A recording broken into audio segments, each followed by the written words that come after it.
ఏం జరుగుతుంది తెలంగాణలో? తెలంగాణలో 2.5 సంవత్సరాలు అప్పుడే గడిచిపోయినాయి. ఇంకా మంత్రివర్గ పునర్వ్యవస్థీకరణ అంటాడు, రెడ్లలో పంచాయతీ ఉన్నదంటాడు. ఇస్తే రాజగోపాల్ రెడ్డికి ఇవ్వాలి, లేకపోతే వాళ్ళకి ఇవ్వద్దు. బీసీలకు ఇప్పటి వరకు యాదవ్ మంత్రివర్గంలో లేడు. ఏకైక యాదవ్ నవీన్ యాదవ్ గెలిచిండు. చిత్తశుద్ధి ఉంటే బీసీల ఎడల యాదవుల ఎడల ఒక కనువిప్పోలిగే మొన్నటి విజయం బూస్టప్ ఇచ్చింది కాంగ్రెస్ పార్టీకి. రేవంత్ రెడ్డికి చిత్తశుద్ధి ఉంటే నవీన్ యాదవ్కి ఇవ్వాలి. వాటిని ఊకే పొడిగించుడు, ఎప్పటికీ అదే మాట పాడిందే పాడరా పాసుబాన్ల దాసరి అన్నట్టు ఊకే పాడిందే పాడద్దు. పోతే కేంద్రంలో ఏం పలుకుబడి ఉన్నదో నాకేమో తెలియదు నాకు.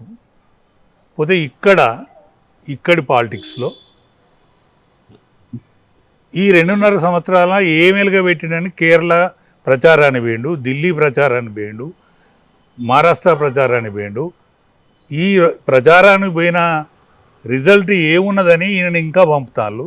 కేరళలో ఏం చేస్తాడు ఈయన, ఏం వెలుగబెడతారు. పినరన్ విజయ్ను నరేంద్ర మోడీ ఒక్కటేని మాట్లాడుతాడు. మరి నరేంద్ర మోడీని కూడా ఈయన బాయ్ అంటాడు కదా. మరి ఈయన ఉన్న నరేంద్ర మోడీ ఒక్కటేనా? రెండా, నరేంద్ర మోడీ పార్టీ వేరు, కాంగ్రెస్కు వ్యతిరేకంగా ఆవిర్భవించిన పార్టీ బీజేపీ. కానీ కాంగ్రెస్ పార్టీకి ఈయన అరువు తెచ్చుకున్న వ్యక్తి. ఈయన కాంగ్రెస్ పార్టీ కాదు, ఈయన తెలుగుదేశం పార్టీలో ఉండే, ఇండిపెండెంట్గా ఉండే, తెలుగుదేశం పార్టీ నుంచి ఓటుకు నోటు కేసుల జైలుకు పోయిన వ్యక్తి. అటువంటి వ్యక్తి ఇవాళ పినరన్ విజయ్ను విమర్శిస్తూ ఉన్నాడు. వాళ్ళిద్దరు దోస్తులు అంటాడు. ఈయన 420 హామీలు ఇచ్చి 6 హామీలలో ఒక బస్సు హామీ తప్ప ఇప్పటి వరకు నెరవేరింది లేదు.